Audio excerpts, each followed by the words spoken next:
যে পীর সাহেবের কথা আপনি বললেন চরমোনাই, তারা কয়দিন আগে বলেছে জামাতের যেখানে লাগে সেই জায়গা শেষ হয়ে যায়।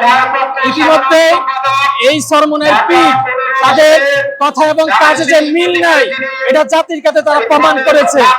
আমরা জানি এই দেশে হক্কানি আলেম উলামাদের সাথে জামাতে ইসলামের সম্পর্ক কম, কিন্তু ইদানিং কিছু ইসলামী দলকে আমরা দেখতেছি তারা ক্ষমতার লোভে পুরা হাদিসের অপব্যাখ্যা করে ওই জামাতে ইসলামের সাথে তারা সিট ভাগাভাগি করে আগামী নির্বাচন করার জন্য তারা পাগল করা হয়ে গিয়েছে।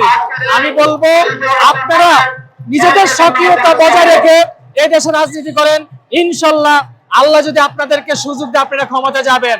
কিন্তু মুনাফিকি চরিত্র নিয়ে ইসলামের নাম নিয়ে এই দেশে রাজনীতি করার চেষ্টা করবেন না, তাহলে এই দেশের মানুষ এই নামদারি ইসলাম দল যেগুলো আছে তাদেরকে প্রতিহত করবে। বিএনপি পাত্তা পাবে কি পাবে না সেটা তো আল্লাহ পাক জানে, তারা বলতে পারে না। ক্ষমতা দেওয়ার মালিক আল্লাহ, নেওয়ার মালিক আল্লাহ।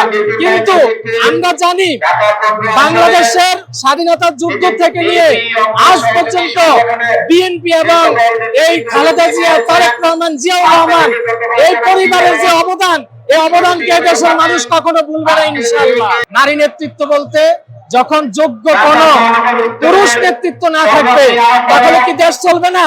দেশ চলতে হবে। আর আমাদের এই বাংলাদেশ জাতীয়তাবাদী দল এই দেশের সকলকে নিয়ে রাজনীতি করে, সকলের স্বার্থকে তিনি অগ্রাধিকার দেয় দল। এই জন্য এই দলকে আমরা ভালোবাসি, দেশনেত্রী বেগম খালেদা জিয়াকে ভালোবাসি, আমাদের তারেক রহমান যে পার্টির ভারপ্রাপ্ত চেয়ারম্যান তাকে আমরা ভালোবাসি, এই দেশকে ভালোবাসি।